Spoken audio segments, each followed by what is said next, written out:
कमळाला मत म्हणजे भोगाव सर्कलच्या विकासाला मत, सभाष जिल्हाध्यक्ष सुरेश भुमरे यांचे आवाहन। देशात मोदी सरकार आणि राज्यात देवेंद्र फडणवीस यांच्या नेतृत्वाखालील सरकार विकासाची गंगा वाहत आहे। जिल्ह्याचा आणि आपल्या भोगाव सर्कलचा सर्वांगीण विकास साधायचा असेल तर मिनी मंत्रालय म्हणजे जिल्हा परिषदेत भाजपचा हक्काचा प्रतिनिधी असणे आवश्यक आहे, असे प्रतिपादन भारतीय जनता पक्षाचे जिल्हाध्यक्ष सुरेश भुमरे यांनी केले। भोगाव जिल्हा परिषद सर्कलचे अधिकृत उमेदवार रवी सर देशमुख यांच्या प्रचारार्थ आयोजित कॉर्नर सभेत ते बोलत होते। विकासासाठी कमळाला साथ द्या। सभेला संबोधित करताना भुमरे म्हणाले की आपल्या भागातील रस्ते, पिण्याचे पाणी, आरोग्य सेवा आणि विजेचा प्रश्न मार्गी लावण्यासाठी भारतीय जनता पक्ष कटिबद्ध आहे।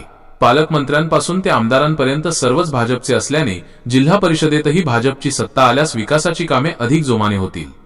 यावेळी त्यांनी मतदारांना 7 तारखेला होणाऱ्या मतदानासाठी खालील उमेदवारांना विजयी करण्याचे आवाहन केले। रवी सर देशमुख जिल्हा परिषद उमेदवार भोगाव सर्कल, सोनालीताई दराडे पंचायत समिती उमेदवार मानधन गट, रामराव हुलगुंडे पंचायत समिती उमेदवार भोगाव गट, लोकप्रिय कार्यसम्राट पालकमंत्री मेघनाताई बोर्डीकर साकोरे आणि माजी आमदार रामप्रसादजी बोर्डीकर यांच्या मार्गदर्शनाखाली हा भाग विकासात अग्रेसर राहील। त्यामुळे विकासासाठी कमळासमोरील बटन दाबून उमेदवारांना मोठ्या मताधिक्याने विजयी करा, असे आवाहन सुरेश भुमरे यांनी केले। सभेला मोठा प्रतिसाद। या कॉर्नर सभेला भोगाव परिसरातील नागरिक, भाजपचे पदाधिकारी आणि कार्यकर्ते मोठ्या संख्येने उपस्थित होते। यावेळी कार्यकर्त्यांमध्ये मोठा उत्साह दिसून आला असून सर्कलमध्ये निवडणुकीचे वातावरण चांगलेच तापले आहे।